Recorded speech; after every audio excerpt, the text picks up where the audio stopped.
एका आंदोलनाने भाजपची संपूर्ण डिजिटल रणनीती बदलली का? जंतर मंतरवर विद्यार्थ्यांनी इंस्टाग्रामच्या रील्समधून उभं केलेलं आंदोलन नरेंद्र मोदींना इतकं गंभीर वाटतं की त्यांनी अवघ्या 24 तासात 2 व्हिडिओ पोस्ट केले. एवढंच नाही तर कॅबिनेट मंत्र्यांनाही इंस्टाग्रामवर सक्रिय राहण्याचे आदेश दिले. हा केवळ सोशल मीडियाचा सल्ला होता की मिशन जेनजीची अधिकृत सुरुवात? भाजपला कळून चुकलंय का की पुढची निवडणूक फक्त सभांमध्ये नाही तर मोबाईलच्या स्क्रीनवर लढली जाणार आहे? आणि सीजेपीच्या आंदोलनानंतर भाजपने राजकीय काउंटर अटॅकची नवी रणनीती आखली आहे का? जंतर मंतरवर सुरू झालेल्या विद्यार्थ्यांच्या आंदोलनाने केंद्र सरकारला केवळ राजकीय नाही तर डिजिटल पातळीवरही अडचणीत आणले. हजारो विद्यार्थी रस्त्यावर होते, पण लाखो तरुण इंस्टाग्रामवर होते. प्रत्येक लाठीचार्ज, प्रत्येक घोषणा, प्रत्येक अटक आणि प्रत्येक भाषण काही मिनिटात रील्स बनून देशभर पोहोचत होतं. आंदोलनाचा सर्वात मोठा साथीदार जर कुणी असेल तर तो सोशल मीडिया होता. याच काळात सोनम वांगचुक यांचं 26 दिवसांचं उपोषण सुरू होतं. अखेर जे पी नड्डा आणि केंद्रीय मंत्री डॉक्टर जितेंद्र सिंग यांच्या उपस्थितीत ते संपलं. सरकारने पेपरफुटी विरोधात कठोर कायद्याचा मसुदा पुढे नेण्याचं आश्वासन दिलं. त्याच दिवशी कॅबिनेटमध्ये त्या विधेयकावर चर्चा झाली आणि पुढील कारवाईलाही वेग आला. पण खरी गोष्ट त्यानंतर घडली. अवघ्या 24 तासात नरेंद्र मोदी यांनी सलग 2 व्हिडिओ पोस्ट केले. विशेष म्हणजे हे नेहमीसारखे भाषण नव्हते. ना मोठा सेटअप, ना टेलिप्रॉम्प्टर. सेल्फी कॅमेरा, नैसर्गिक हावभाव आणि अगदी रील्सच्या भाषेत संवाद. दुसऱ्या व्हिडिओमध्ये जर आपण पाहिलं तर त्या व्हिडिओवर प्रतिक्रिया देणाऱ्याचा आभार मानत त्यांनी सूचना देण्याचंही स्वागत केलं. हे योगायोग होता की भाजपने डिजिटल रणांगणावर नवीन डाव टाकलाय. सूत्रांच्या माहितीनुसार कॅबिनेट बैठकीत मोदींनी मंत्र्यांना एक सरळ प्रश्न विचारला, तुमच्यापैकी किती जण इंस्टाग्रामवर सक्रिय आहेत? आणि त्यानंतर स्पष्ट सूचना दिली, आजची तरुणाई इंस्टाग्रामवर आहे, त्यामुळे प्रत्येक मंत्र्याने रील्स तयार करून सरकारच्या योजना आणि काम थेट तरुणांपर्यंत पोहोचवावी.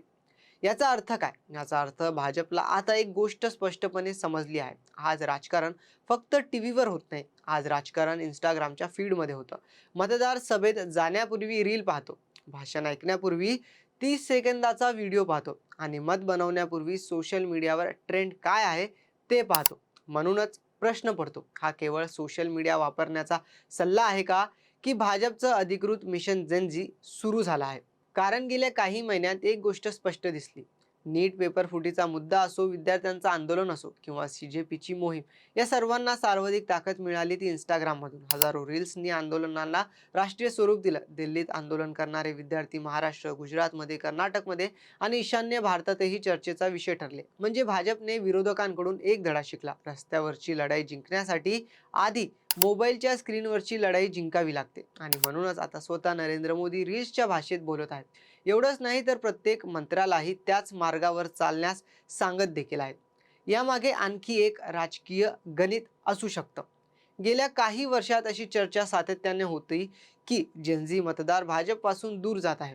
रोजगार, परीक्षा, पेपर फुटी, शिक्षण आणि डिजिटल असंतोष या मुद्द्यांमुळे तरुणांमध्ये नाराजी वाढत असल्याचं अनेक राजकीय विश्लेषकांचं मत आहे. अशा परिस्थितीत जर हा वर्ग पूर्णपणे विरोधकांकडे गेला तर भविष्यातील निवडणुकांवर त्याचा विपरीत परिणाम होऊ शकतो. म्हणूनच भाजपने आता संदेश बदलला आहे. सरकारचं काम फक्त पत्रकार परिषदेत सांगायचं नाही तर थेट रील्स मधून दाखवायचे.